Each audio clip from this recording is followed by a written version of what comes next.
Küte oli päris suur murekoht sellele majale. Majas esialgu oli puuküttekatel ja selle küljes oli ka diislikatel. All keldris oli 100-liitrine paak, siis garaažis oli mitmetonnine mahuti, et seda tuli iga natukese aja tagant käsitsi peale pumbata. See toimus käsitsi siuke, see oli lõbus tegevus.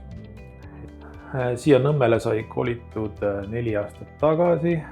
Tegemist on 1937 aastal ehitatud majaga.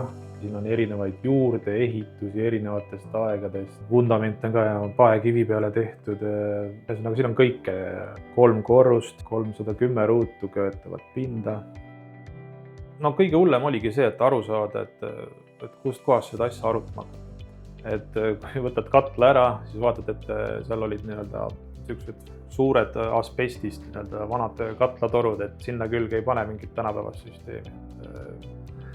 Et see oli esiteks probleem, et kuidas üldse sellest lahti saada.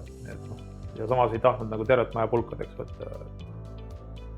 Diisli peal olla oli ikkagi väga kallis, et kui sa olid 2 nädalat kodust ära ja diisel tiksus, siis võis isegi 1000 liitrit ära minna. Aga õnneks siis City Clima pakkus kohe, et nad saavad sama süsteemi paigalduse ajal ka püstakud välja vahetada. Ma siis sain teha kogu katlamaja renoveerimise koos püstakute vahetusega. Alles jäid lihtsalt endised radikad maja.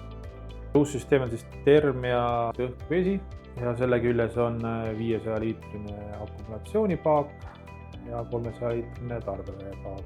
1 aasta sai elatud. Tahtsin ikka midagi keerata ja krottida, aga tuli välja, et ei olegi midagi keerata ja krottida, et asi lihtsalt töötab. Katab ilusti kõik vajadused ära. Kordagi ei olnud vajadust lülitada seda lisaelektrikütet sisse. Ja samamoodi on sooja vett nii palju, et ei jõua duši all seda ära kasutada. City Clima leidmine tuli tegelikult läbi minu töökoha. Me otsisime pikalt partnerid, kes neid suuri konditsioneere haldaks ja lõpuks leidsime firmale City Clima. Ma järeldasin siit edasi, et kui nad saavad meie andmesidekeskustega hakkama, ju nad saavad mu majaga hakkama. Kindlasti tasub ära meelerahu, kui on vaja tonne kuskile keldrisse vedada, mingit kütet ja samamoodi seda tuhka välja vedada. Õhk on puhtam pärast. Küte kui selline enam igapäeva probleemide hulgas lihtsalt ei ole, et see lihtsalt toimib. Saabki põnnidega rohkem aega võtta, et ei pea keldris olema.